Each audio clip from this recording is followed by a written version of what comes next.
Salut à tous, aujourd'hui on se retrouve pour la présentation du Colt 1911 KWE Blowback édition limitée Tactical. Donc pour le rail, c'est vraiment une réplique formidable. C'est vraiment un kiff de la tenir en main, elle a fait vraiment au moins 1,2 kg, c'est un truc de fou, c'est vraiment pas du plastique, putain.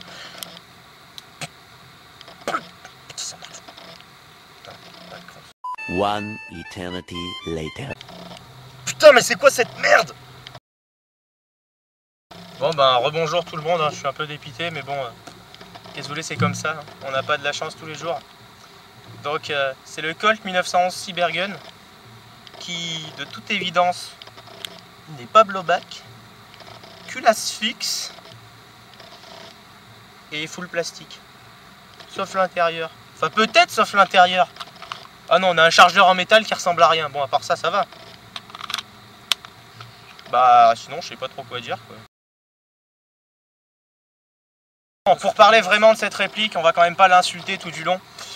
Donc c'est une réplique de chez Cybergun qui est totalement, enfin, sauf l'interne, sauf une partie de l'interne totalement en ABS.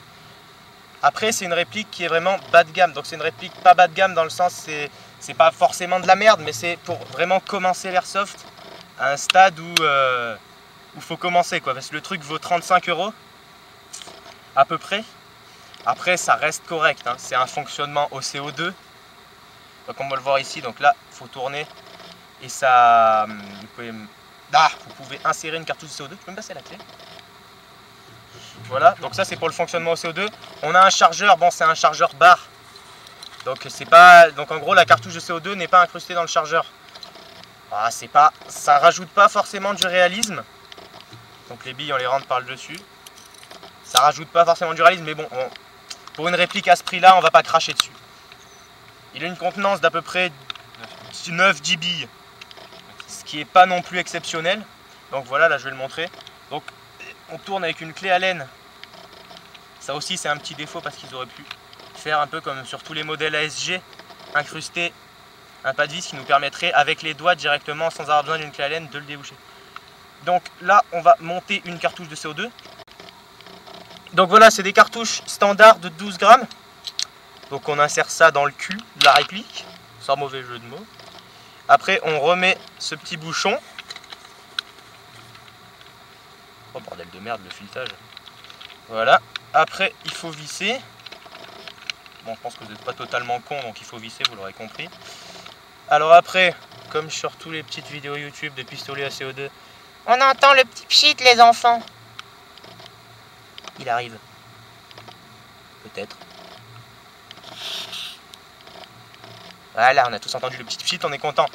Bon, maintenant, logiquement, ça marche. La sécurité est sur le côté. Il n'y a pas de billes. Bon, il n'y a pas de billes, il tire quand même, hein, comme c'est pas un blowback. Voilà. Bon, le bruit n'est pas dégueu. Voilà. Après, il a une puissance d'à peu près 1,3 joules, 1,4 joules.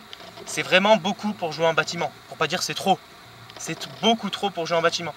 Après, comme il a une grosse puissance et une précision, il faut le dire, une précision plutôt médiocre, c'est vraiment conseillé de jouer avec des billes lourdes.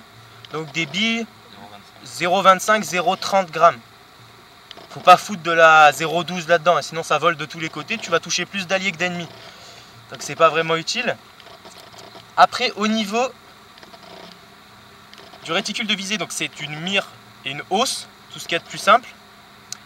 On a un petit point blanc au bout de la mire. Bah après c'est pas du tout réglable, donc il n'y a aucun moyen de le régler. Mais vu la précision du bestiau, ça sert pas vraiment à grand chose. Le réglage serait un peu inutile, on va dire. Donc après on a des inscriptions, ma foi pas trop mal. Colt 1911, un numéro de série, un rail qui permet de fixer tout et n'importe quoi. Bon, des inscriptions inutiles de ce côté, gravé. Bon ça c'est pas trop grave, c'est gravé, ça se voit pas trop. On a un beau Made in China ici, hein, voilà, parce qu'il est beau.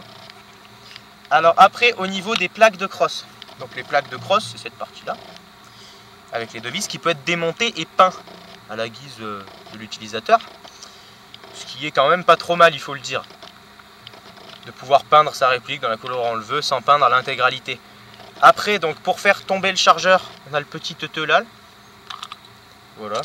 Donc quelque chose d'assez basique. Après, donc jusqu'ici c'est bon. Par contre, ce qui est un peu à déplorer, c'est même les trucs. Ils auraient pu faire du factice qui bouge. On a l'arrêtoir de culasse qui est vraiment totalement fixe. On a le chien qui bouge pas du tout non plus, hein. C'est vraiment, on peut le voir, ça rentre dans le machin, c'est incrusté dedans. Ça a été taillé au laser. Et après on a par contre ça, ce qui est pas trop mal, bon qui est pas forcément discret, mais qui est pas trop mal, c'est cette plaque en aluminium de sortie d'éjection de douille. Donc qui est pas trop mal, où on retrouve dessus le calibre 6 mm à bille. Donc après, j'aurais pas grand chose d'autre à dire. Pour le réglage d'un silencieux, bon enfin mais pour mettre un silencieux, à première vue, il n'y a aucun filetage, donc ça ne va pas être faisable. Et on va donc passer à la suite, c'est-à-dire le test de tir. Pour la première partie du test de tir du Colt 1911 non blowback culasse fixe à 10 mètres. Donc c'est pas une grosse portée, mais ça suffira pour commencer. On ira plus loin après. 10 mètres, 10 billes. On fera un score sur 10. C'est parti.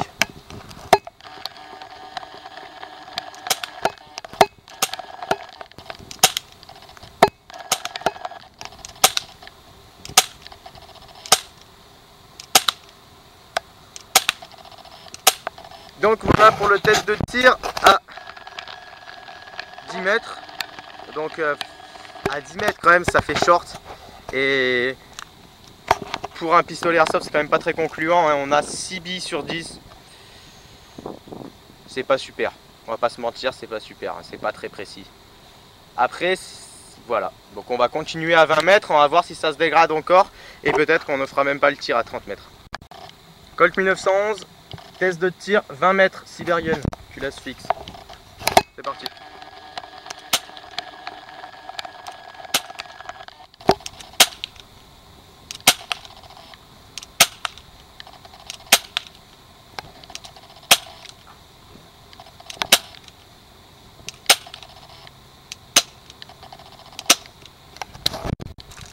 On va aller voir les résultats tout de suite.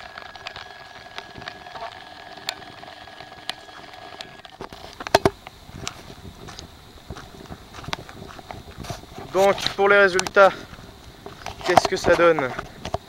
Bon, ça n'a pas l'air trop dégueu.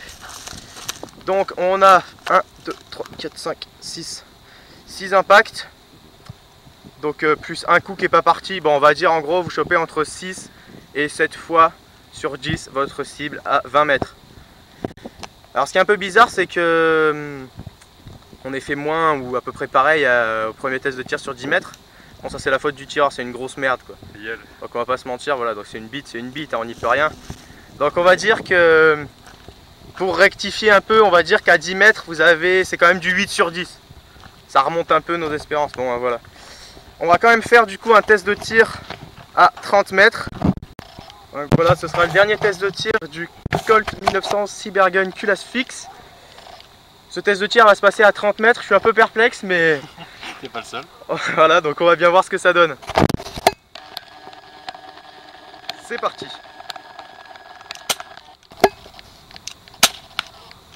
Putain, il a touché. Ouais. Putain. Il l'a touché 2 fois.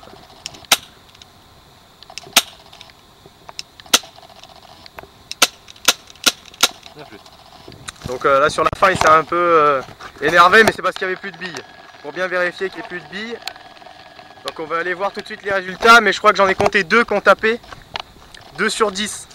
On va pas se mentir, c'est un truc à 35 balles quoi, c'est pas le PX4 Storm, Cybergun ou les derniers Tokyo les derniers Tokyo Marui, ni les KWE, donc ça reste du Cybergun. Et bon, bah ouais, 2.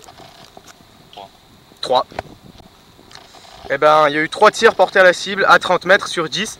C'est du 3 sur 10. Bon. On pensait faire pire. On aurait pensé qu'on a cru ne jamais pouvoir toucher la cible. Voilà. Donc c'est déjà ça. Sachant que la 0,30 g joue vraiment dans cette précision, hein, avec des billes 0,20 g, on l'aurait pas touché, de sûr. Ça part dans tous les sens avec la 0,20. Voilà, donc j'espère que cette vidéo vous aura plu.